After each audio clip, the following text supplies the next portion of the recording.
I got really bad postpartum. I had no freaking clue. People are like, it's Liz, she'll get over it. I just ran out of a house. I drove all the way to the beach, was there for 2 hours, sobbing uncontrollably and saying, I cannot live like this anymore. I remember just feeling so vulnerable. This woman that I barely know was seeing me naked, bleeding, and it's just a very strange place to be in, especially if you don't have family. I agree. I was the only one, and I also was like so much in my head. I felt all over the place. Whenever I have those moments that something goes wrong, I just look up and I say, I just hope to have more energy and see that clearly again tomorrow. It always comes. You just have to wait it until that comes.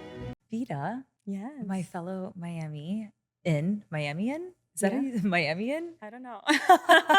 Americans say that, I'm so I'm like, bilingual. Miamian? English is not my first language. I'm the wrong person to ask those Like, how do you say questions. that?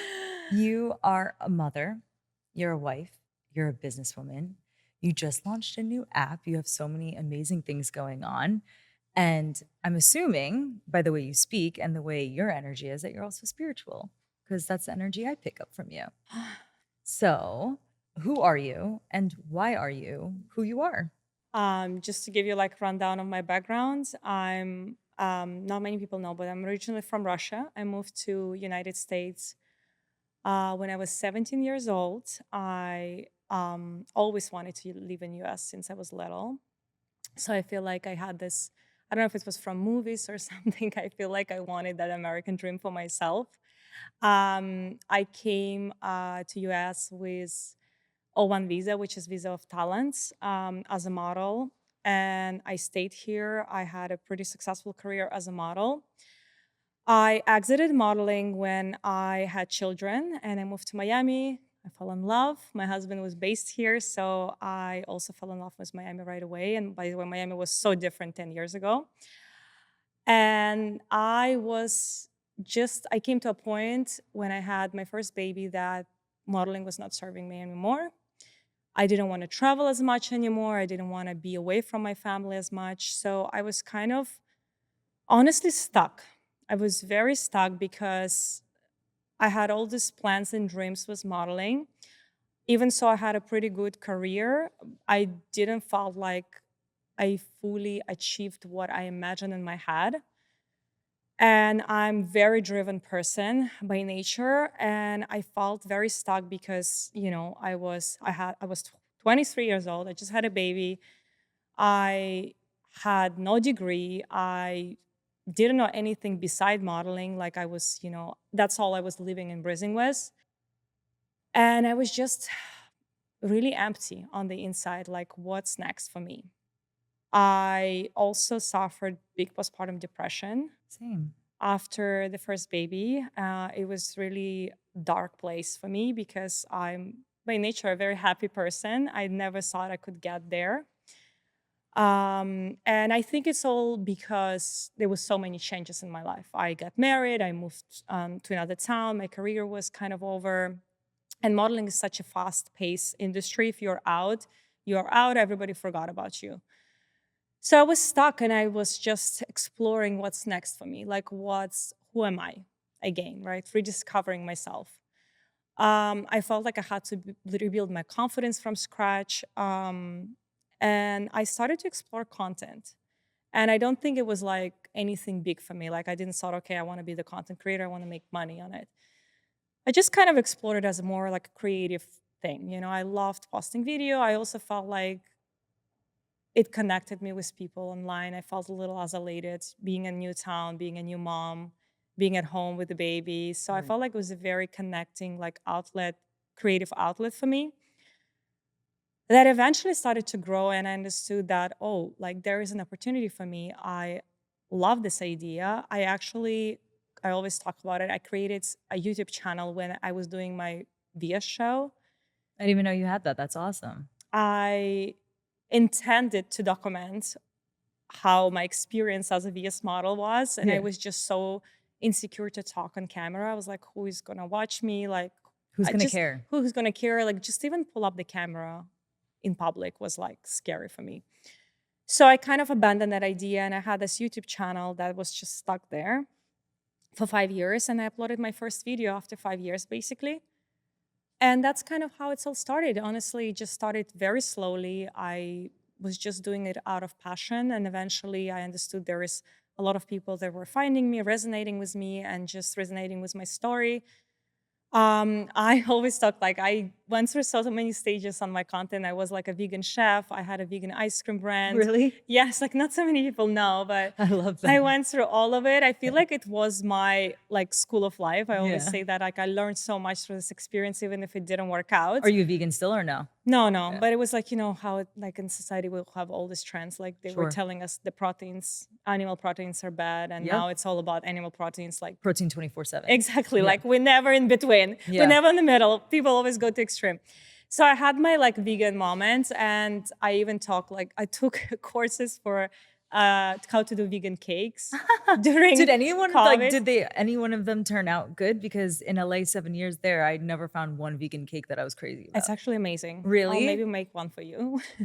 And now everyone's doing the sweet potato brownies, which actually look insane. It's amazing. I actually posted a recipe recently, and Yeah, it's you and insane. Kelsey, and I was like, "Come on, is that good?" And she always tells me, she's like, "I never post anything that I don't love." So Yeah, someone's no, making that it's for amazing. me. We did it like 1 month ago. It was family approved, so Cute. it was good.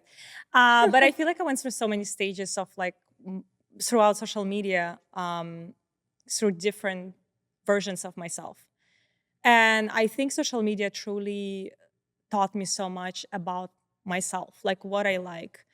Also, like putting yourself out there every single day, because I do post every single day, it just builds another layer of confidence every single day. And I feel like that Vita that exited the modeling and that Vita that is now is two completely different people. Sure. And I always think back of like how universe, talking about spirituality, to be completely transparent, I'm spiritual, but I don't think like I'm still a realist. Like there's different, I feel like there's different levels of spirituality. Mm-hmm. But I always felt like the universe represents my best interests, always. And every stage of my life, I had that confidence within me. And I think digging it deeper comes from my childhood, because my dad always told me, if you work hard, everything's gonna lay out in the way you want it. And he always used to repeat to me, you're born under like a star. Like he always used to tell me that. And I think as a child, you like believe whatever your parents tell you. Yeah. And I think he convinced me of that. And since that moment, whenever I move through life, I always believe that universe have my best interests. And when I exited modeling, when I became a mom and exited modeling, and what it felt like was a complete end to me. And I'm like, oh my God, what am I doing? Like, how is it going to turn out? Because before I became a mom, I was like, oh, I'm still going to do it. I'm just going to be in and out for 2 days for modeling. Like it was still in my head that I'm going to make it work. And then eventually I understood it wasn't working. Now looking back, I realized that if that moment wouldn't happen, I probably would be still stuck in modeling. Now industry changed so much. Modeling is not the same anymore. All the models that I used to work with, most of them want to do what I'm doing now. Sure. But I've been doing it for a long time It takes already. a while to build authenticity on the internet, reputation, everything, so that people really understand who you are, to build a community. I've been doing content for 7 years, so I feel like I'm already ahead of a lot of people that are trying to start it now. Mm-hmm. And, as I said, looking back, what felt like was a destroying moment for myself, for my growth, actually turned out to be one of the most essential pivoting moments in my career. And it happened at the right time, because I feel like when you're also 23, you're like willing to try so many new things. And like I told you, like I went through so many different stages, and not being scared to try new things, Mm-hmm. and not being scared to drop it and try new again, and again and again. So I think that's kind of my how my journey started into the content. And I launched my brand. I'm so proud of you. It's so cool, because as a model, you really do understand fitness, because it's part of your career to show up a certain way. So Yes. it's an app, it's a program. Take us through what that is. It's an app with my method. It's an interval strength training based method. And why I wanted to share this, because it completely changed my body after kids. I think I have overall good genetics. That's what they say, good genetics. But to be honest with you, I think more than just genetics, growing up, I had a very good like health habits engraved in the family. Like my mom cooked everything from scratch. She Nice. prioritized the ingredients.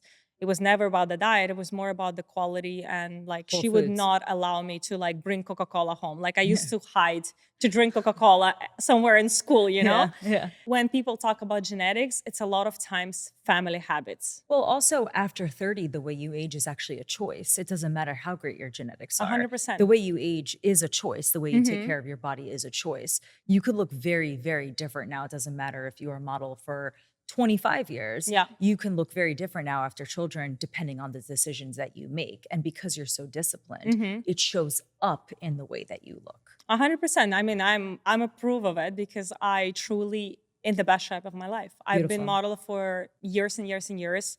I've been always hiring personal trainers, trying the next hot diet, starving myself, overworking Yeah. out, and it never would last. Like I would be ready for the next shooting, but then 2 weeks later, I would be gaining all the way back plus more. And it affects you mentally because you're like always in that loop of trying to chase something.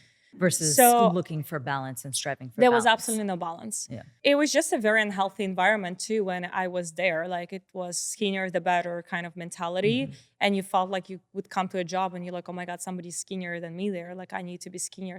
Crazy. It was never about the strengths. It was never about being strong or fit. It was just about like being Real as thin. small as possible, you know, Yeah. mentality. So I felt like I developed really unhealthy relationship with wellness as a whole. Like for me, working out and eating healthy was associated with pain, not with joy or not with something that benefits me.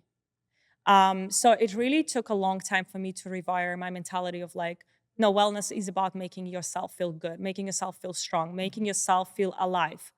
Um, and I think that's why my passion came to share this message is I just feel like there's so much wellness content out there and there is so many trends and so many things that you're just pushing on you.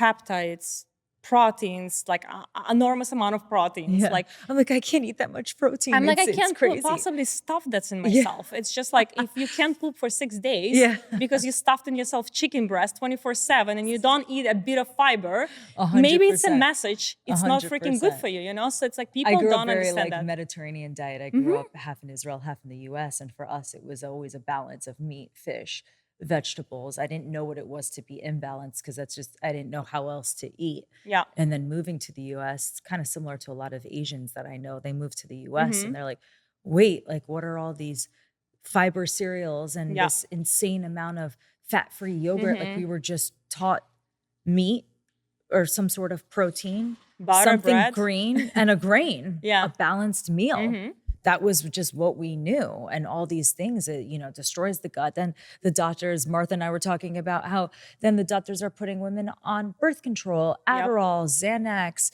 And then they're saying that they're having fertility issues. Well, of course, you destroyed your body because there's zero balance. Yeah. So you have firsthand experience, which is why you kind of became an expert in your own way, because so many people would say probably about you, well, you're not a fitness or food expert, but you kind of are because you've experienced all the ins and outs of destroying your body and healing your body. Yeah. Again, I think that when it comes to wellness, it's definitely not one size fits all. No. I always say that. But I do feel like the message that I'm bringing is very much come back to basics. And I believe that coming back to basics will never hurt anybody. It's all about building strengths, supporting the muscle mass in your body because muscle is the baseline of your metabolism. If you're completely under eating, overtraining and losing the muscle mass, your metabolism slows down. And that's why when they say, oh my God, if I eat a piece of cake, I'm gaining weight. Yes, it's not in your head. It is true because you completely killed your metabolism. So I think my method is all about, it's not a quick fix. I always say this is, Nothing's if a you're quick looking fix. for a quick fix, like getting fit in 10 days, don't come to me. This is being fit lifetime. Beautiful. It's not a challenge. You're like, I Um, know, because I learned the hard way also. I know that the hard You way. I'm know. like, if you want 10 days results and then being overweight plus more and Mm-hmm. being completely lost in your head, Mm-hmm. it's just, for me, it's not worth it. You're So there selling a is fake other, dream. yeah, Yeah. there are other methods that will probably cater that to you, but not me. I'm very open and very authentic always on my podcast. I've actually never dove deeper into how I got postpartum depression. Mm-hmm. I never struggled, well, probably like basic anxiety or depression in my life. And I got really bad postpartum. I want to dive into that because so many women listen to us, Mm-hmm. follow us, and so many women really suffer in silence about this. I had no idea you struggled with it. We didn't Mm-hmm. talk much at all, just so anyone knows about anything prior Yeah. to this podcast. And I do that kind of intentionally because I like more of an organic flow. I'll share a little bit of my experience and then I'd love to hear Yeah. yours. I have only one son, he's Mm-hmm. 6. I was aware of postpartum depression, of course. You hear about this all the time, but I didn't think it could possibly happen to me. I'm such a positive person, I'm such a healthy person. I really had no idea what to even expect because I wasn't taught or told that this could possibly happen to you. To almost to the point that when it did happen to me, Mm-hmm. people are like, it's Liz, she'll get over it. Like she's Mm-hmm. good.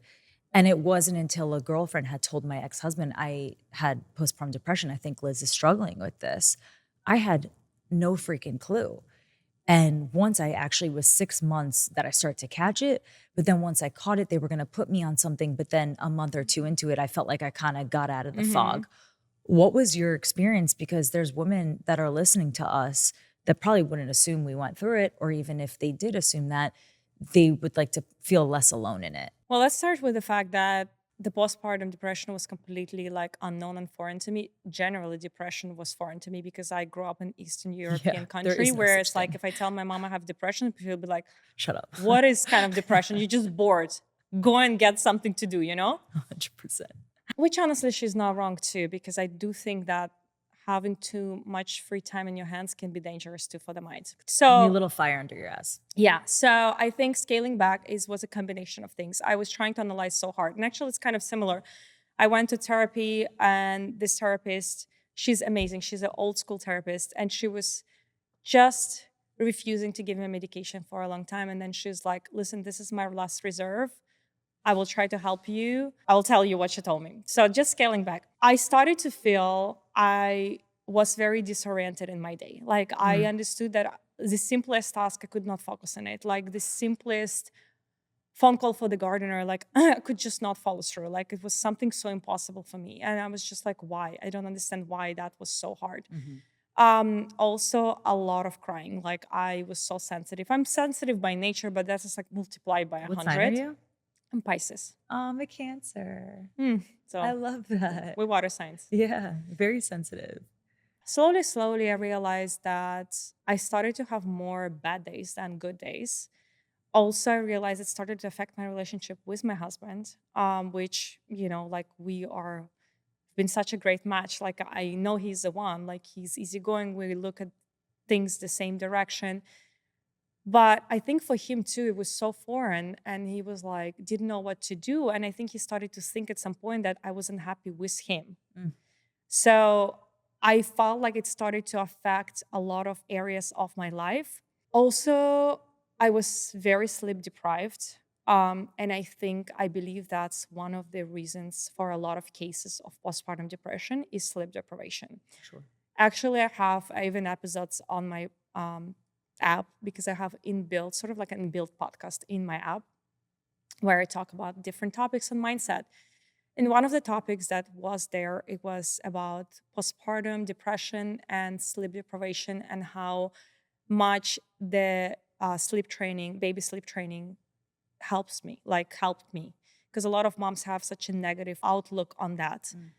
And in reality, it's like one of the best things you can do for yourself as a mother. Structure creates freedom too. Structure creates freedom. Baby love structure. They thrive on structure. Correct. And you are avoiding that risk of getting postpartum depression because if you do not sleep after you gave birth, when you're already so depleted and just your body's like running down on low, and you continue after birth sleep depriving yourself every single night, you come to a point that the body just says like, that's it. And I I cannot I run on had it. help after I gave birth. I don't know if you had Me help. too. And I still was sleep deprived. I still wasn't eating correctly. I think I had like anxiousness because I don't know about your situation, but my situation, I don't have one single family member here. My mom is not here.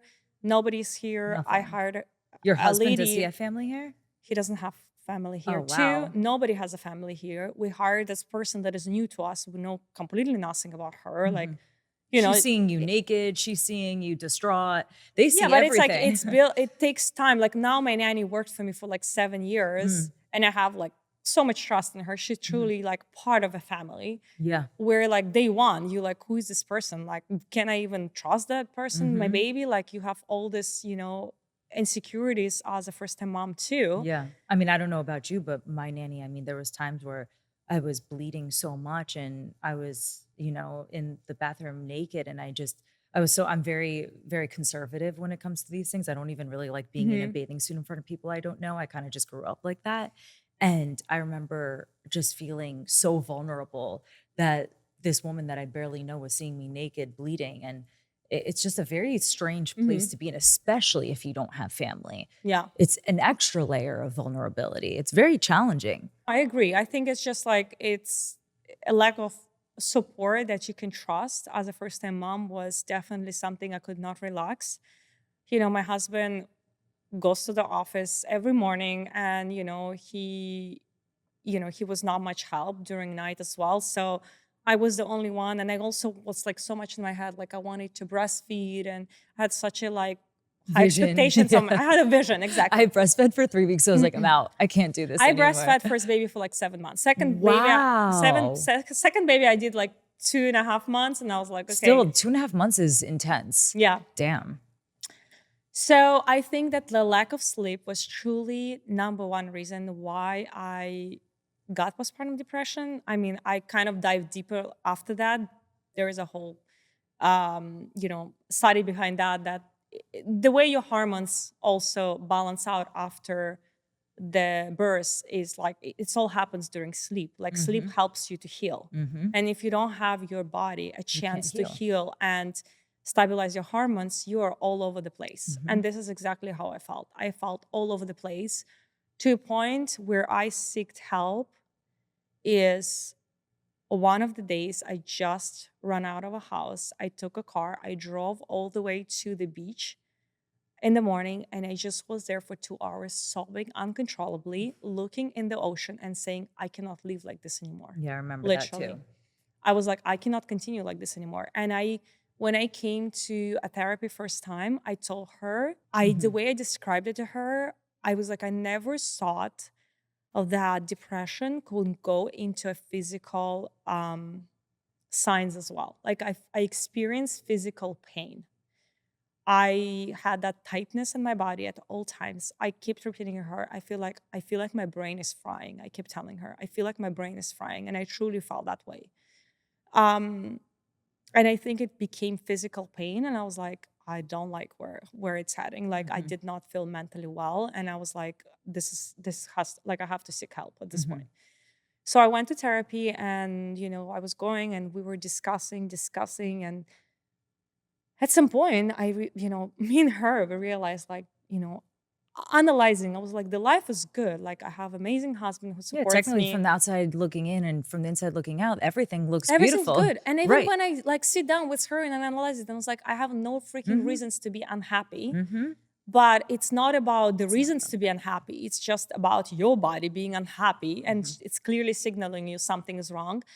So she told me at some point, she's like, listen, this is my last reserve, just go home and take Benadryl for a week and see how you feel a week after. She said that. I She said love that to that. me. That's so She's like, great. this is before I put you on any medication that is What hardcore. interesting advice. What Go an sleep interesting. for a week. She goes, I want you to sleep for a week. She said, because I had a problem falling asleep. Mm. I had a problem falling asleep and staying asleep because when you are like, I mean, again, I think when your cortisol is so raised in the body, you have a problem sleeping. For So it sure. affects you, right? And I was during the day, I was chugging coffee to stay awake for the Mhm. baby and being alert. And then Mhm. at night, I was like all wired up too. And I'm sure you can relate to me where I was like, I have this little creature. I don't know what the hell Hmm. I'm doing. I mean, I know enough to get by, but Yeah. you were younger than me. Yeah. And you're just scared that you're gonna screw something up or God forbid, drop the baby because you're so Yeah. tired. I saw like I was watching those movies where the woman was in the bathroom taking a bath, the baby, God forbid, drowned. You start to think like, what if something could happen? You don't really know what you're doing. Yeah. You're trying, but it's very first time parenting is really, It's especially as hard. a It's 23-year-old. very, very hard. It's you're a kid. It's so, but the benefit is as you get older, then you have the energy to keep up with your 100%. kid. Yeah. Yeah, you're a young The mom. trade-off. Yeah. Yeah. So basically, after that week, she recommended me as a last reserve. I was complete zombie for a week. I slipped it off, and I woke up a week later, a new person. No, what a great advice. Yeah, and I basically never returned to her again because there was No nothing to way. discuss. Wow. Because It was not great for her business, but she truly wanted But to help she's a me. good doctor. She's a an good, amazing doctor. A doctor typically outside of her would give you a bunch of Yeah. drugs and say, it's normal, go take these pills Yeah. and come back to me. She told me, like, listen, this is the next step. Obviously, is going and getting the pills and Yep. getting your head right. But she's like, this is my last reserve for you, and doesn't work in a week. We are taking other actions. Yeah. And I'm so grateful to her because it's truly all I had to cure is sleep. It's crazy. And the second time around, I was so obsessed with my sleep. I was like, I don't care. Like if I have to take a nap during day, I will like my husband come back to lunch here. Nanny, I'm going to sleep. Both of you are responsible. Yeah. For the mother's well-being. Yes. So the whole concept of women like normalizing that the lack of sleep for 2 years is a normal thing. It is not a normal thing.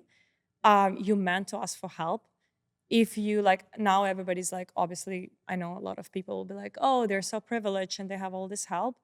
Nobody can do it alone. My mom raised us without help. Like she did not have help hired. Same. But she was asking for help almost every single day from her family members. Like this is normal. There's no one human being that can do parenting alone. Also, communities existed for so long because the women would take care of one another while the men went to physically get food.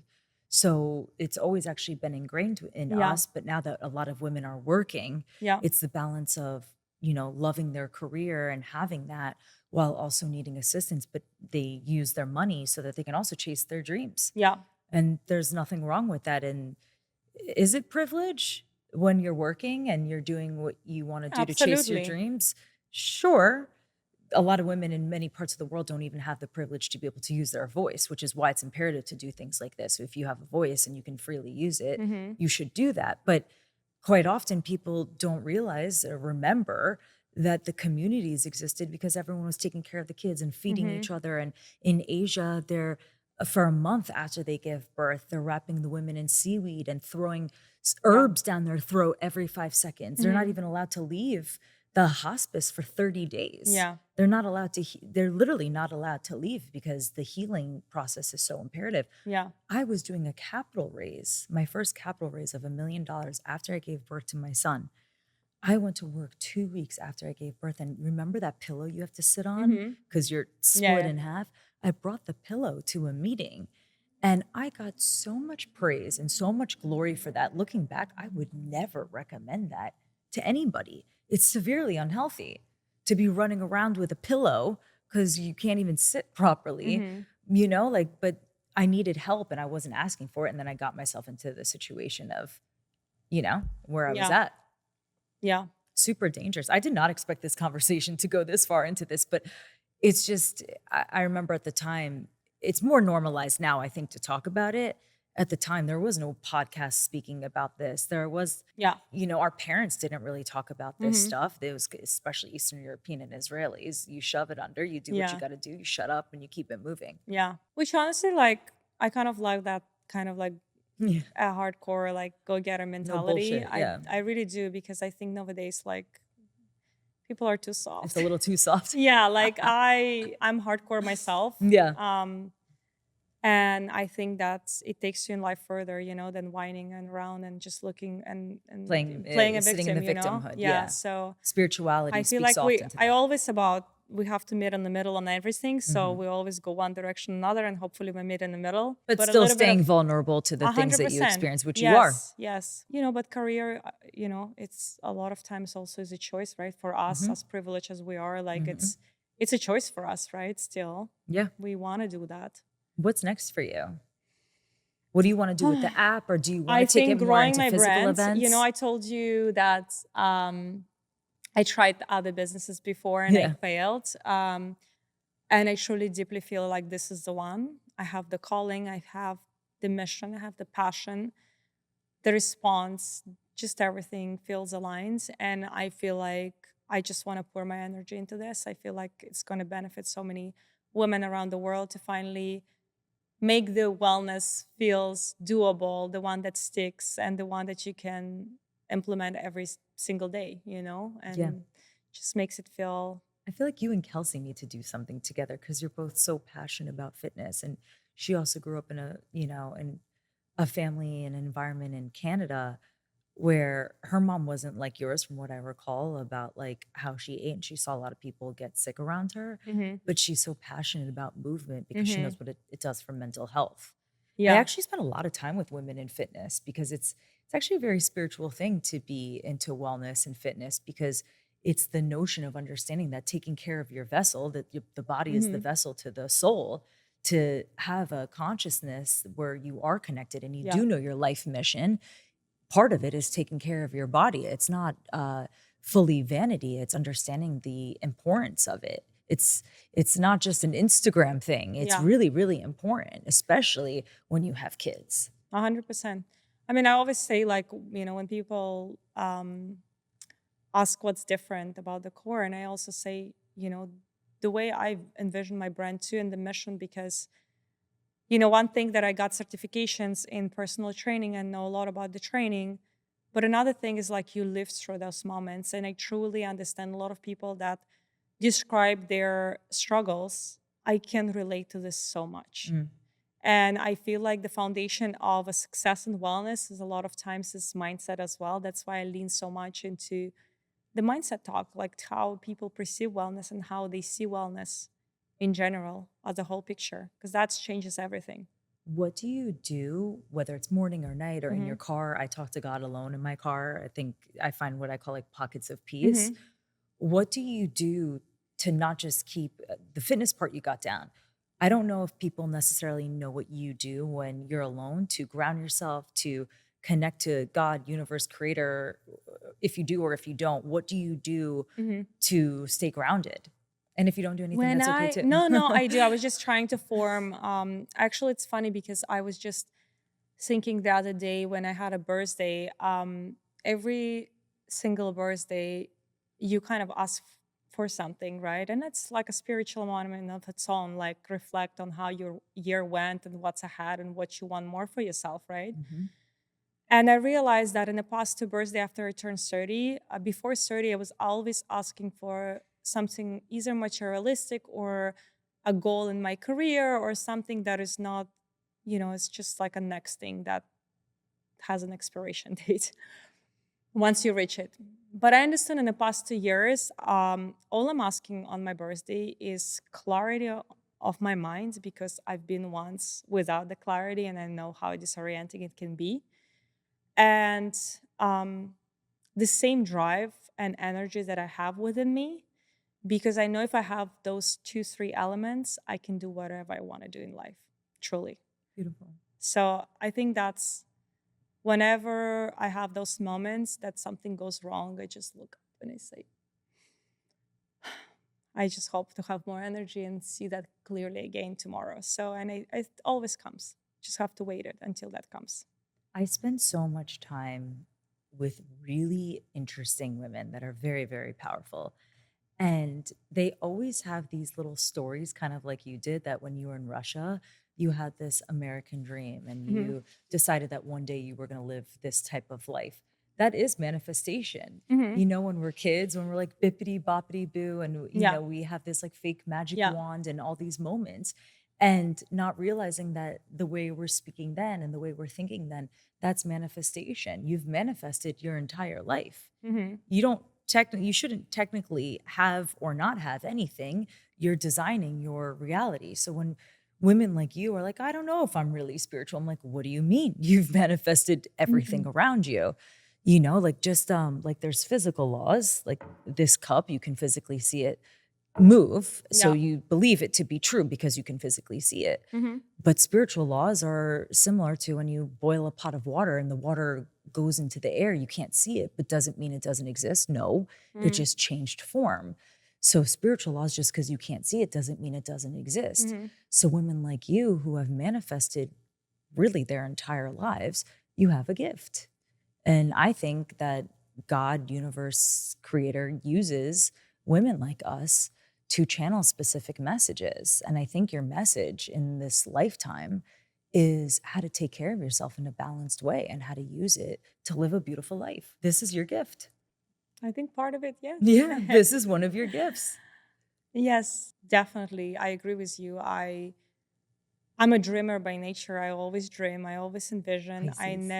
I never stop. I never stop. And that's for me part of life. Staying still is not being alive. Mhm. You know, I love that high-paced life. And I think one of my biggest fears as a mom is like my kids not experiencing that feeling in life, because I see a lot of those, like the circumstances that my kids growing up in is very different from what I grew up in.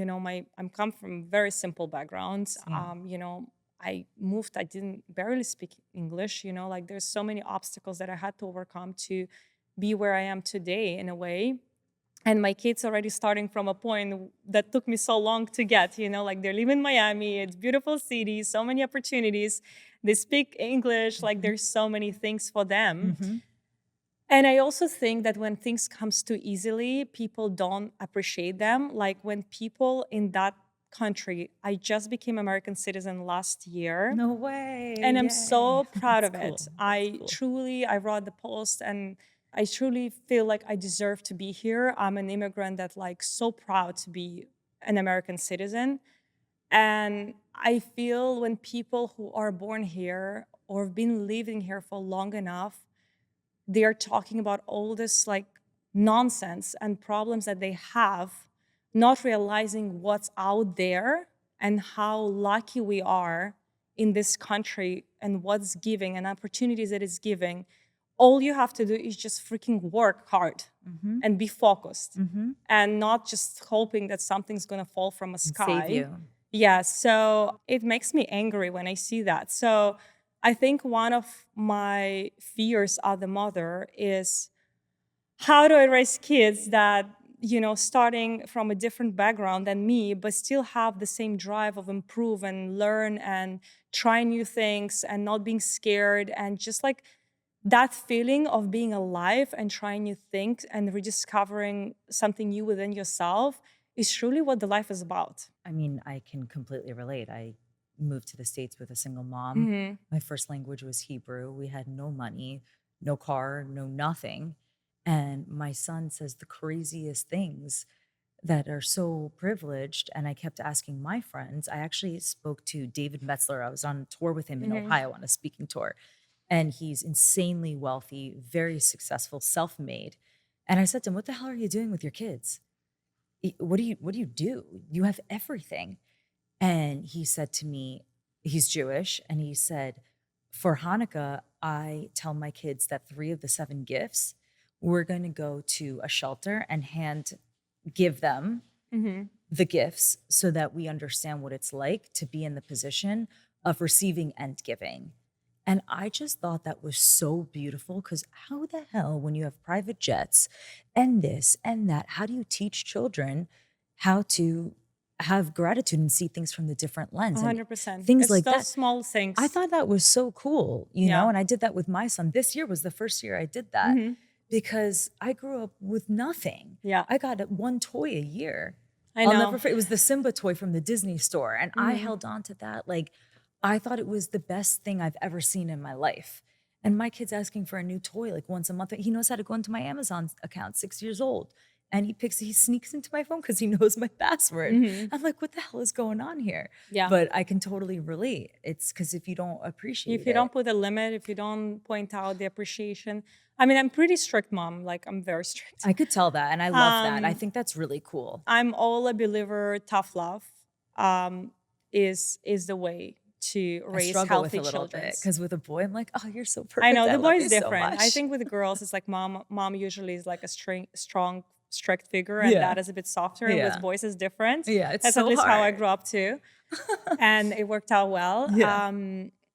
You hate your mom a little bit in the teenage years, but now like my mom is one of my best friends. Like we reconnected so well now. It's like not me being a mom. Like I understand her so much more. Yeah, of course. You know, I'm all about putting limits. Like same, I don't buy things what they ask. You know, what they ask me to do, I don't do it a lot of times. Like I'll, you know, something that I have also problem with, because sometimes you see around, you go to school and you see other moms what they're doing, and you like start to get caught up. Like, am I doing and not doing enough? Since I was a child, I was walking to school by myself since I was 7. I was doing my own homework. Nobody ever was checking on me. My mom told me, sat me down one time, 7 years old, and she said, "You're responsible for yourself. Beautiful. If you don't do your homework, you're the one have to explain to a teacher, not me." And I think that stayed with me. And I was not the smartest one in the class, but I was always problem solver. Like if I have to solve something, I get it done. So I honestly did the same to my daughter. I said, listen, she has to learn the poem. And she's like, when are you going to help me to learn the poem? I said, I print it out for you. You know how to read. You dedicate 1 hour a day for it. You learn it. I'm like, you're responsible for it. May 15 is your date. It's up to you. Either you're going to embarrass yourself there or you're going to come prepared, you know? I love hearing this. Because parenting, you see what's out there and you're like, I mean, some of my friends make fun of me because every single Saturday, my son wakes up, we pray or speak out loud. I try to get him to understand manifestation at a very young age because no one taught me that. I have him vacuum my entire condo, and then I have him do an ab routine. And people are like, don't you think that's a little crazy? He's 6 years old. I said, well, scientists, from what I've read, from 1 to 7, the kid is the most to be a sponge. So at 21 years old, God willing, my son will know how to clean, speak out loud, understand that he is not everything, that there's something above him, and to take care of his body. Yeah. That's what I want my kid to turn out like. And he's like, I'm 100%. just a kid. I shouldn't clean the whole house. He I'm like, tells you get to that? work. Yeah. No, I'm like, I I'm don't all care. about tough love. You know how to vacuum. I know you know how to Loving vacuum. discipline. Yeah. Yeah. And a few of my friends told me they thought it was a little bit too much. I said, I don't think so. I actually don't think it is. Listen, about motherhood, you have to tune those noises out and do what's right for them. All I know, my kids are, you know, I love my kids. I show up for them all the time. They feel loved. I feel that. I do everything possible for them, but making it a little bit difficult for them and for them to learn that they have to figure out some things on their own is extremely important. For sure. Extremely You're such important. a special person. You really are, Vita. Like you, Thank you. you're such a, like, I love your strength. You have a lot of strength and a lot of resilience. And I don't know if that's all just how you grew up. Like you have a lot of strength, and I love how you also honor and respect where you are in this country, because this country is not perfect by any means, but to live here really as a woman, especially to have freedom of voice, life, and choice, women don't We're have so that lucky. everywhere in the world. They don't. And unless you've experienced living anywhere else, you really don't know that. Yeah. As women, we really have it. We have it good here. Yeah. Not perfect. No, listen. When I speak something good about this country, so many hateful comments starts to appear about me loving the place I live in, and I thought, this is my choice to live here. I do not talk badly about place I live in. Is it perfect? No. Is there work to do? Yes. But there is no country that is perfect. I don't know one in the world. There's one. So for me, it's close to being perfect, right? It's like it's as good as it can get for me, for my standard. Yeah. Maybe for some people it's not, you know, and you're free to leave. So whenever people talk badly about country, I'm like, you're free to leave and find something else. 100%. That's the reality of it. This is this is the power of choice. This is a power of choice. Yeah. You know, the borders are open for you to leave. You know, it's not like it's in closed country. We're not in communism country. That's definitely like the journey of coming here and overcoming a lot of difficulties to be also understood as Eastern European, because I feel like whenever you come from certain countries, people portray you in certain ways. Sure. And for the long time, I even was like, oh, I don't want to mention I'm Russian, especially now in the political situation that we're in, that my country attacked another country, a horrible thing, because both countries were always like so close. I have families in both. My roots are in both. So, and it's, for a while it's like, was like, I cannot say I'm Russian, it's like, but now I'm like, this is where I'm from. This is who I am. Even if I'm from that background, I'm not fully supporting everything. And, that's why I left, because I clearly disagree with a lot of things. And also my families didn't see future for me in that country. Like that was the whole point of my dad. It's like, you got to get out of here. Like I worked so hard all my life to build so many things for our stability, and again everything just taking away again and again, and you have to rebuild and start from scratch. Like when the whole war started, like my dad lost again everything, something he worked so hard for, like for years and years and years. And they're still there? He's still there, because And your mom's still there my too? mom's still there. None of them speaking English. All my grandmas are there, their friends, all of these things. But, to love country is one thing. Loving or being agree with political environment, it's totally different thing, Totally right? different. So I feel like they are kind of there because they love the country itself and the setting they're in. But for us, for me and my brother, because my brother also lives in US, they were like, this is not the place. Like you have so much more potential to be in a country that gives you more stability. And so I think my dad was like, really was like encouraging me that. And I think he was working so hard on engraving that American dream in my head. Yeah. It worked. Yeah. And he did the same for my brother. And my brother came here as well. He's doing amazing all-A student. way. He's going to Beautiful. NYU next year. Of like course he's he is, doing because he's grateful. he's doing so many things.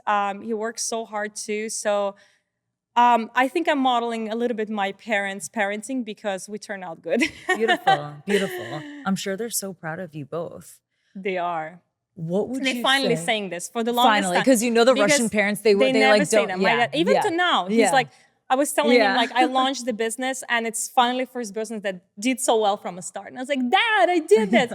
And he's like, haha, great. And I was like, great. Like, you're like, I'm getting a lot of like, like good news and feedback, and people love very it. Cold, they're like, okay. Very cold. It's never like, we're not there yet. Yeah. That's always the feel is like, what's the next thing? Like you say, oh, I achieved something. And he'd be like, so what's the next goal? Sure. Like that's the mentality. My father and mom, I don't think they knew what I did for years. They're like, oh, she talks a lot. I'm like, I'm actually. She talks for living. Yeah, I'm like, okay, I guess. Yeah, I do. But yeah, it's not the, it's interesting. But it's because they also really believe that we can take over the world and do so much. And I think they really just want to see us do that too. But also, like, don't forget, our parents grew up in also different generations, different upbringing. Like, a lot of misalignment or not understanding on certain topics comes from that backgrounds too, My dad didn't even have shoes in Israel. I mean, 1948, my father, when they came from Morocco, and he was like, 6 brothers and sisters, we didn't even have shoes. Yeah. We had no shoes to walk. Yeah. My grandma would hit him on the head if he asked for shoes or clothes or anything. She would say, why are you asking this? Like totally. And that wasn't even that long ago. Yeah, no, it was literally a second ago. It's crazy. And now like our kids, I don't know. I mean, I was going to talk to you about this after, but I'll talk to you about it now. I have a neighbor who I met through Paddle. And he said a lot of the parents are now sending all these kids to AI school because they need to know how to use AI. I'm like, I didn't even think that far ahead. Yeah.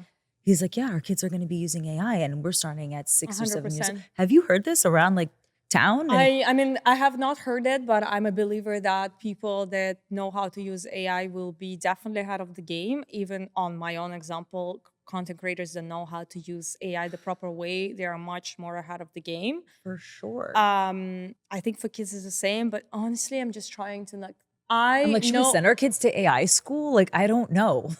I mean, also like my child is 7, and something I noticed in that country too, that's something I disagree with. That's, I love this country, but there's some things that I disagree with, like how generally in this society of parents, it's like, it's very common to push kids too early to like be that overachievers, like in academics. Sure. And like I still, yes, I'm tough, and like I want her to more learn like responsibility and structure and focus. But I don't know, like engraving that's like competition from the start of like putting so much pressure. Yeah. I just Unless don't like think maybe it's like my son's healthy. very nerdy. So I throw him into he's like not crazy about sports. So I'm throwing him into Hmm. everything and just kind of stabbing in the dark to see what he responds well to. Yeah, no, for sure. That's what I'm saying. Like it seems like, well, that's what you're doing. Like it's Yeah. trying different things, see what sticks. Like Yeah. she's trying now different things, exploring different things. I lost the thought. I was like, what are we? So ADD. I'm yeah, like bouncing around exactly. from a million Oh, different topics too. from AI. So I just feel like it's such a like AI and all of this. It's just like I just feel on myself how it overwhelms my brain. For sure. Imagine the undeveloped brain. Yeah. So I'm trying like the social media and all of this, like the flood of information that's sometimes on some things is good, but it's also like very disorienting. You see how I'm losing the thoughts as we Yeah. go because of so much information, loaded in your head every day. Now it's not So Chad, it's Claude. mhm, And yeah, it's a lot. it's a lot. It's a lot. So I'm still like on the verge of like, how do you introduce that to your child? At what age? I don't want her to get like too overwhelmed too early too, like I think it creates an So I anxiety in ask all my kids girlfriends, too. I'm like, what do we think about like Yeah. what's going on? Speaking of which, I saw your video on peptides and your personal thoughts on it. Hmm. And I love this topic because so many people have different emotional Opinions. ties and Hmm. opinions. And I personally have seen so much success Hmm. because I don't know if you do this. I run my blood every 3 months. Hmm. And my nurse practitioner had suggested it. And Hmm. she's like, yeah, you're really healthy, but you're aging Hmm. and your hormones change the way your body works. And I was like, no, no, I'm healthy. Like, I don't need to do that. And she's like, but you do. So I started running my blood and I got on certain peptides, like standard ones. And I could see the different markers Hmm. of where I was at health wise. And I'm sure our parents ran their blood when they were, our age, but it was just to see like if they were like basically on their way to getting really, really sick or Hmm. just being okay. And I've really gotten into this because I'm always thinking of how I can have better consciousness, how to be more connected, because by doing that, I feel like I can literally take over the Hmm. world. And I started to notice that the way I was gauging the markers with my health was making such a difference in how I showed up as a Hmm. mom energy wise, how I was showing up with more clarity with work. I've been crazy about it because Hmm. then she's like, okay, pull back on this, do this. And we can see on the charts where I'm at. Hmm. Have you had a personal experience with it? Yes, no. Did you Hmm. enjoy it? Because some bodies physically don't like it. Hmm. Some have histamine reactions. Hmm. Have you experienced it? So let's scale it back a little. I'm very conservative when anything comes new on the market. Mhm. And I know that some peptides been there for years and Mhm. it's, some there are regulated and FDA approved. Again, I'm not no way a medical professional to Same. give those advices. So anybody who listens, I'm not We advising are you not not to do medical peptides or doing professionals. them. We are not medical So it's professionals. just a personal opinion and view Mhm. how I will think, because the way this conversation came up, somebody asked what I thought of peptides. And when somebody asks me on my page what I think, I believe that I have a freedom to express It's how your I feel. opinion. Here's the deal. I'm very conservative when it comes to new things, especially something that's you're supposed to put in your body and, and it's supposed to make a change. And also, you were a model for so long, trying so many different things, and you realize a lot of them were damaging to you. That probably left a mark on you somewhere. To be honest, I never injected anything to be skinny. Like I always were doing it either by overworking out or not eating at all. Like So that food was and using like different trends and stuff. Like, yeah, like exactly. yeah. So, but I think this is all another level. Like, so the reason why I spoke kind of openly about it is because I think right now it's a very much wild west when it comes to peptides.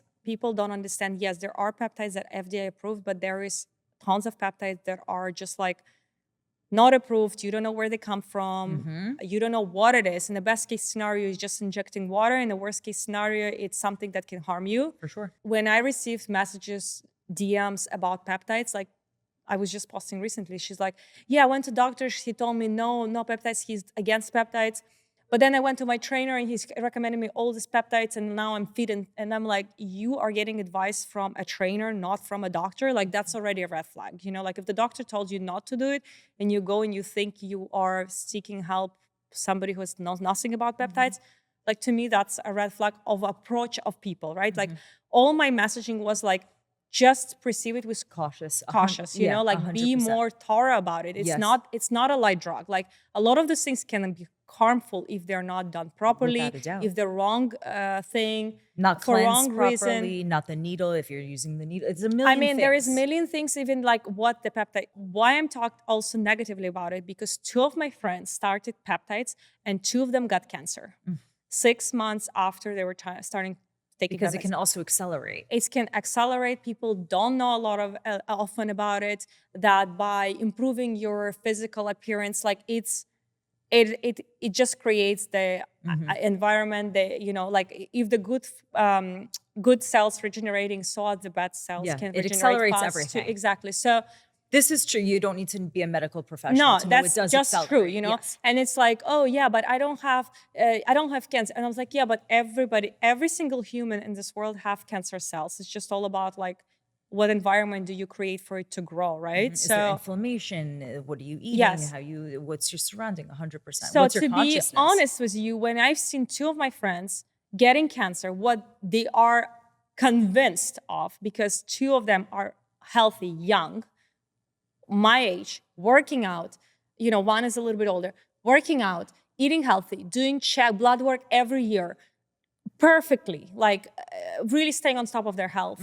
Everything is perfect. And after taking peptides 6-7 months later, you get cancer. Like that's, to me, like that's, you know, they're like, this is the only thing we've done that was in that time span, right? So after those examples, and plus talking to my general doctor, who is real doctor, he's not a nurse practitioner, he's you know, like he's not a gym trainer, like he's like, listen, there's not enough research on a lot of them. You don't need it. Just chill. Yeah. Like what are we looking for? You know, like of course when people say, oh yes, but my dad had diabetes and they cured him with you know, Manjaro or whatever, those medications. Very well may be I'm true, like, listen, if he has a problem and the doctor told him to do it, and if it's FDA approved peptide that helps for that specific reason, sure. The problem is people a lot of times inject those things without even problems. So why do you create problems that you know, that you don't even have? I think these conversations are really, really, really important because it's imperative to see the duality. Like for example, Cool Sculpt, when it came out, I never tried anything until what is that? Cool Sculpt. Remember, it froze the fat. Those crazy machines. Oh yes, and now everybody says it's not great for you. Intuitively, I always felt like freezing fat doesn't seem right. Heat melts. Freezing something seems odd. It seems strange. Yeah. And it doesn't matter if you do those machines if you're not taking care of your body anyway. So it's kind of like the cherry on top, if you will. But what I found, I had this woman on my podcast. I feel like you would really like her. Her name's Shireen. She lives in Miami. She's 42. She's been taking peptides for years. She's from Turkey. And she's opening up that spot in Sunset Harbor, Wellness Society. She's like this gorgeous brunette. You've probably seen the I've seen next that to Carrot Express. Yes. Yes. I've seen the yes. So her and I was like, tell me everything you know. We got really, really deep. And she was like, well, we have to remember insulin's a peptide and it's been around for 100 years. I was like, okay, true. And then she was like, but something that really resonated with me that she said that I thought was fascinating. She was like, as women, we have what's called women's intuition. It's a very spiritual, it's not called man intuition. It's called a woman's intuition. You need to listen to yourself. You know when your body loves something and when it doesn't. And she said that was number one for her, that I know my body and I know what feels good and I know what feels off, which I thought was really cool. And then what I really loved is what she said about the gauging the blood and seeing where you're at. But also I had told her I did a partnership with Pronovo. I've done that partnership too. So cool, by the way. They scan you from head to your toenail. The technology is absolutely insane. And she was like, listen, if you do things like that, you check for mold, you check your blood, and you feel intuitively if something's working for you or not, I think it's a really important place to be to gauge within yourself. Once you've gone to the medical professional, once you've run your body, your blood. And I just think that sure, there's so many things that you can do health-wise, but I think what's really important that I took from her is women are spending money on hair, on nails, on extensions. For me, extensions, spray tan, a million different things. Why are we not investing money into knowing what's going on every single portion of our insides and then killing off the nails, the spray tan, the all these other things to at least initially know what's going on internally? And I really took that from her and it really resonated with me. And if I think if any woman could take anything from these conversations is doing the things to know what's going on inside. Yeah, I'm all about, like, I have a concierge doctor. I go for checkups every single year, doing blood work, doing all the possible tests that needs to Yeah, be it's done at really my cool. age. It's important to stay knowledgeable, but coming back to peptides, like, I think that there is very excessive overuse these days, and Mhm. it's hard not to admit it. Mhm. And a lot of times people don't know what they're injecting or why do they even need it. They just jump on a wagon because everybody Because else is everyone else is doing it. doing it.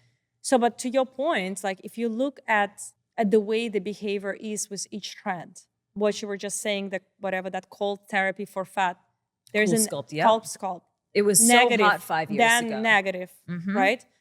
Cold plunging was a Horrible. moment everybody was like, cold plunging is the way. Yep. Every guru is like, you gotta do cold plunging. Mhm. What happens?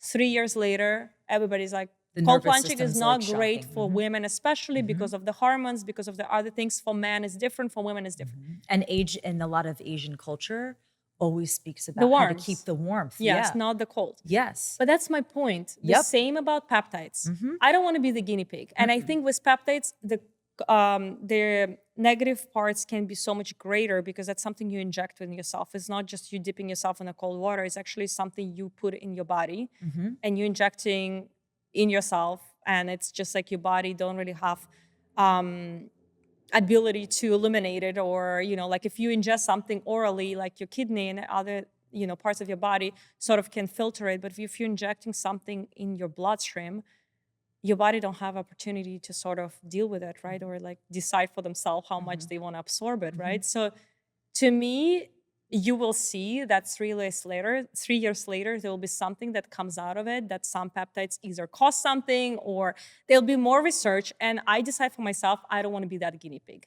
Maybe after 5 years, I will be like, oh my God, this is so Let's much be open research. to it. This peptide's causing cancer. This is not. Mhm. I'm doing this because it's been around and it's been proven to Yeah. work. And A lot of my it's not girlfriends think new. exactly like you. So I decide for myself, feel great, healthy. I want to stay alive. I don't want to risk my life. This is not for me. I'm healthy food, workouts, healthy lifestyle cannot overcome any other. See, everyone, this is the perfect example of two women Yeah, who see things slightly different, yeah, but still can have a healthy 100%. conversation about it. Yeah, This is really important. This is we actually are in a really, different really places, important. and we have our own truth. And as I Mhm. said, like, I don't feel like it's needed, and I'm Mhm. all about, like, I'm minimalistic when it And you comes feel to good. things. That's I what feel, matters. listen, nobody feels 100%. As I told you, like, I forget things, and I feel, definitely sometimes the focus is off, and I'm trying to improve it other ways, but I don't feel comfortable jumping on that wagon right now. Maybe we will be sitting here 5 years later and I'll tell you, wow, you were right. Like, peptides is such an amazing tool, Mhm. but I don't feel like research and other elements are there yet, Yeah, you fair know? enough. Yeah. Actually, I'll send this to you on Instagram. I sent it to my best friend today how birth control, all this science just came out about how it's connected to cancer causing breast cancer, liver cancer. So all the things that you're saying, I was never on birth control. I've never been on Same, antidepressants. same. I've never even done any of these I never things. took birth control. Nothing. Mm-hmm. And I really believe that's why my body's so healthy. So your Mm-hmm. argument does have a massive weight because look at all these things that were very normalized, but Mm-hmm. also doctors were prescribing birth control all the Yes. time. So there's so many factors, and it's just proof that you really need to get multiple opinions. You really need to know your body, and you need to know what's best for you. 100%. You have to You know? decide, you are in charge of yourself. Even with social media, like, nowadays, like, people is like black or white, or like, people express different opinions in social media. And I'm like, This content is free. You are responsible for yourself. It's a good reminder to always filter whatever you hear and make up your mind, you know, according to a full scope of information, not just like one stream, you know? So it's a great reminder for all of us. Just like decide for yourself. Beautiful. Educate yourself, decide for yourself. Before we end, this is random, but in the morning, is there something that you do? And we touched on this earlier lately, but I think our ADD kicked in. Yeah. Is there something that you do? Because I have a great tip that I took from another girlfriend. Is there anything that you're doing that you feel like has made a massive difference throughout your day? I started to incorporate that habit. Again, when we talk about habit, we're not talking about perfection. I realized how much like social media and generally phone, because it's part of my work, consumes me. I don't touch the phone 1 hour after I wake up. And I feel like that's made a huge difference for me, for my mental health and how I move throughout the day. I also do phone-free Sundays as much as I can. Some days are not possible because of the work or other commitments, but practicing, I mean, listen, there's in a lot of culture, like you have in Judaism, you have the Shabbat, right? People, so, and it's not just in your culture, but in many others. So having one day that you are completely detached from those like tasks and other things that And you're are making your consuming husband and kids doing it too? No. I mean, listen, kids don't have phone. Kids don't have the access to, they don't have iPads, they don't have anything. I So love that. My son's always on his iPad. It's driving me crazy. I told him the no, other day, I said, I'm going to throw this shit off the, I literally I said, only I'm have going to throw it off the iPad balcony. for travel. We have a travel Good iPads. for you. So Good for you, Vita. But I do have like, they watched, like my daughter watch 1 hour of TV in the evening, like, and she's allowed to watch cartoons or other things that like enhance into her imaginary world. And I want her to go. Motivating me to really, it drives me crazy. But it's not easy to parent without those tools, for sure. Because But it's like a free babysitter. Yeah, 100%. And listen, we're not talking about perfection. If there's some moments that I don't have help and I need to get things done, we are using those tools. But on day-to-day life, it's not normal, and my kids know that. So Sunday's free phone, I think those two twigs been like a game changer for my focus and mental health and presence too with my family, because I realized that sometimes the week would end and I would still be there, and I was just not like physically, mentally there with them, like physically there, but mentally not, like was completely checked out. And I don't like that about myself. And other things. So that's what those tips benefit my mental health. And then other things that I do each morning is I asked once a doctor, a longevity doctor, a while ago. I was like, what one supplement would you recommend me taking on daily? And he said, there's very few supplements that you need on daily, because if your blood work is great, in reality, you don't really need to load yourself with supplements. Okay. There are drops, turmeric and curcumin together, because they absorb well. He said, if I would tell you, you should be taking those every day, because it brings inflammation down in the body, and inflammation is cause of a lot of disease. And plus also turmeric used in Indian culture, and they always say like Indians are always happy. And he's like, it's also a natural antidepressant. So if you've had a postpartum depression, it also can benefit you on the long run. So since that moment, which was probably 4 years ago, I started taking this, and I'm taking it since, and it's been great. I feel great. Knock on wood, healthy. Yeah, thank God. Also green juice. I love green juice in the morning. So I think those 4 things are like my regular, and of course working out. Working out consistently. I always say it's not only for physical health, but for mental one as well. So funny, because my son is such a picky eater. So I've been sneaking turmeric and like trying to find ways to sneak things in. I'm sure you've had to do that too. Yeah. And I have a lot of Indian friends too. So turmeric for me, it was like it kills inflammation like crazy. Like crazy, going back to the source of just herbs. Yeah. So something I did literally 2.5, maybe 3 weeks ago, one of my girlfriends told me about the hatch alarm, and I had no idea what this was. Okay, tell me what it is. Probably one of the best purchases of my life. I'm like, how the hell do I get to work with this company? It has changed my life. It's this cute little dome-looking alarm. And what's great is it forces you to put your phone in the other room, because I used to doom scroll before bed all the time, literally up until a few weeks ago. Bad habit. Horrible.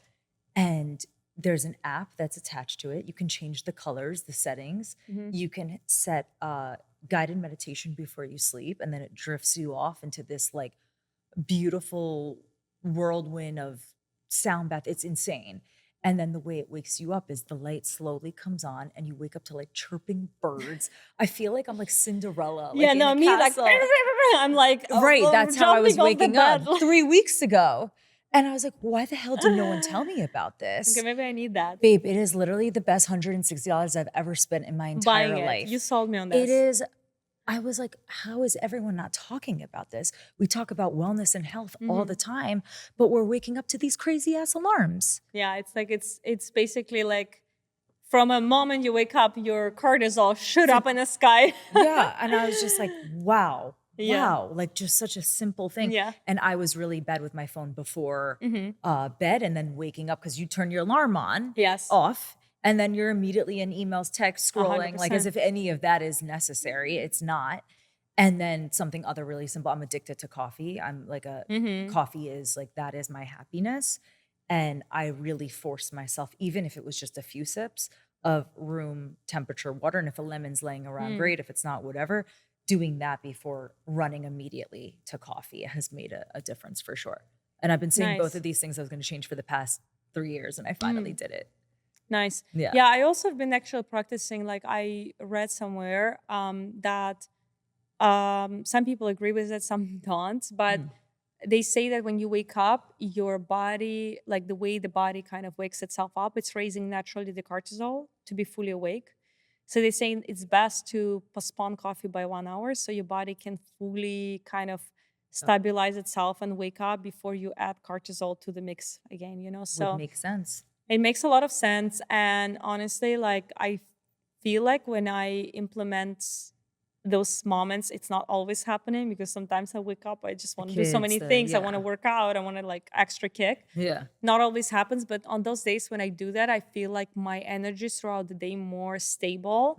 I don't have that like humongous spike on the moment one when you feel like you're taking Jittery. off on the racket. So you feel like you're steadily You're taking off on the rocket 100%. yeah. So you feel like you're steadily gliding up, not like, not rigidly going up to the sky. So I felt like that habit also is a good one that is hard to implement for me a lot of times, but it's a good tip as well. Oh, also Martha taught me the power of creatine. She's a creatine. I know she's very obsessed. pro creatine. And she really. Have you ever tried? Yes, I tried her. Do you like it? I said to her, I was like, I'm not drinking this with water. I'm not that person. And she was like, no, there's other ways to do it. Put some in your coffee, do it in your oatmeal. So sometimes when I'm just so over eggs, I'll put it in my oatmeal and I'll like I do with my toddler. I sneak it in, with certain things. And I don't know if it's made a difference, but there's so much science behind it. No, that creatine So is I one know of it the, that's does. what I'm saying. Like creatine, it came now, it's a trend of creatine. But at least even if I don't take it myself, I support the trend because they say it's one of the most studied supplements. It has a lot of benefits, not only physical, but also mental benefits as well, mental health benefits. Like feels safe for me to take. Even if I don't take it, I don't feel like I need it. Like I feel like I'm muscular enough and just generally don't have problem with anything. So I'm minimalist, I guess, when it comes to like supplements and stuff, unless you feel like you have a problem. Like I don't believe you have to, it's just also like, don't forget that whatever you start to supplement your body with something, like body also starts to get a little bit lazy on certain things, right? Oh, sure. So I feel like at this moment I don't need it. Maybe as I get in age, I get older in age. Yeah. They say that you start to lose muscle mass faster. Yeah. And maybe this is something I will have in reserve to add as I go. Yeah. So I feel like I have something else to. I'm like, whatever the hell she's put in. doing, I'm like, She looks amazing. sure, So babe. I'm taking any advice. Whatever, I don't care. Sure. Add the creatine to my skincare routine. Sure. Yes. You are so amazing. Where can Thank everyone you. find you from personal to professional and the app, everything? So my Instagram is Vita Sidorkina. Honestly, if you put Vita, I'm the first one who comes No in the way. search. Really? That's so Yes. nice. Because you put Liz Kennedy, there's like a million. That's so cool. I guess Vita is like more rare name. Yeah, So yeah. Vita, and then also my app, jointhecore.co. And on Instagram, you can find us the core handle. So I'll be happy to share my passion for wellness and being on this journey with anybody who wants to be a journey of life. Oh, I love that so much. And I hope that you do more in-person That's events. honestly my goal. I Yeah, that's what love I would doing like in to person. see. Yeah, because it creates like more fun around it. Just like 100%. sometimes I tell Kelsey, I'm like, I'm doing this at home and I'm alone. I'm like, oh, this kind of sucks, but at least I get it in.